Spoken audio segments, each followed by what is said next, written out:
Hello, hi, my name is Pastor Santiago Valentine. I am the pastor of the Brickyard Bible Church in Chicago. Let me tell you a little bit about our story. I got to Brickyard Bible in September of 2005 as the interim pastor, and shortly as the new pastor 2 months into it. I realized quickly that what I was trained to do, or I had learned to do, wasn't enough. I thought if we just did certain things in the church, like worship, small groups, youth ministry, that we were doing church.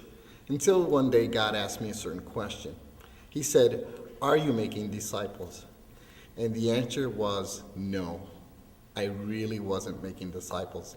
I was doing church, but I wasn't fulfilling the Great Commission. Thank God, I met a group of guys named Gary and Ray. They're called Pinnacle Ministries.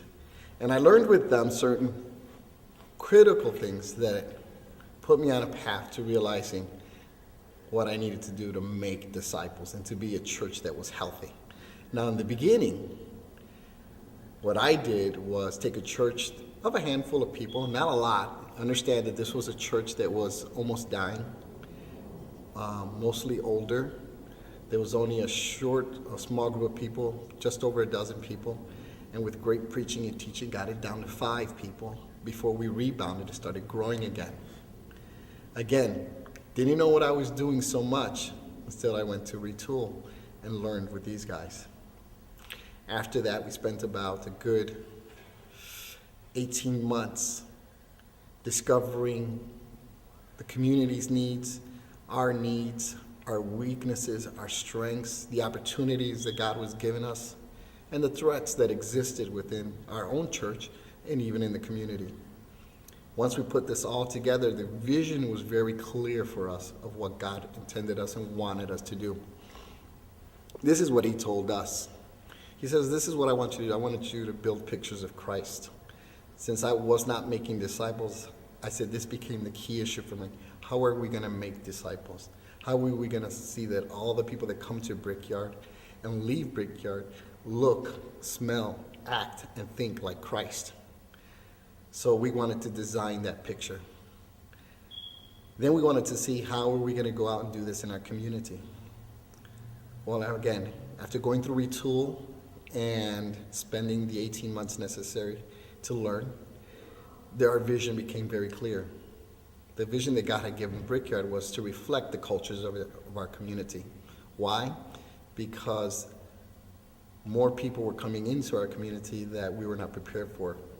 I'm a second-generation Latino, but more first-generation Latinos were coming in.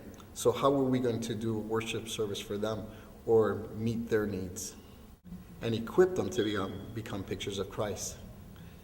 Shortly after we designed this and God had given us the vision and we had developed the goals and the strategies and outcomes, certain things started to happen. I remember this. We finished back in May, and within 72 hours, one of the goals that we had met or written down as to reach the first generation Latinos in our community was with a outreach at the park. There was a Cuban festival happening. And we had finished on Saturday, and by Wednesday, the people who run the Cuban festival were calling us to come do our worship service in the park.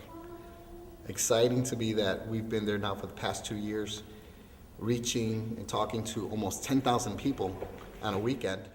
Another goal that we talked about was reaching kids in our community. Here was the funny thing, or I would say the God thing. Chicago was already planning something similar, and CPS, Chicago Public Schools, called us and said, "Hey, would you like to do work in a school?" And we were thinking, wow, God, isn't this exactly what we put down? And said, "Oh, by the way, we're going to pay you a stipend every week." And I was thinking, wow, I would have done it for free, but if you want to pay me, great. So we took the money and we continue to use the money, and we employ people in our church. So let me tell you what God is already doing as far as education. We wanted a 3-pronged approach with education. We were going to continue to do the Safe Haven After School program, which is not only got us in one school, but has us working in 4 schools along in our community. And we have an average of 30 to 40 students here every day that are slowly being assimilated into our church along with their parents. We even have our own music school. We were blessed to join a friend of mine who's a professional musician, and his vision for music was the same vision that we had. So we partnered together, we give him the space, and he provides excellent tutoring and music, which now serves as a basis for the community where kids could come and learn piano, guitar, and other instruments instead of doing things that they're not supposed to do. This is just how God is shaping us. All of this was learned, okay, on what to do and how to do it because of Pinnacle Ministries. So I would encourage you, don't walk, but run to Ray and Gary and ask them, how did you do this? Because the principles taught are biblical. They'll work for me just as they worked here in Brickyard. They'll work for you wherever you're at. And you'll see how God will continue to move and bless you in your church and in your community. Thank you so much, and God bless.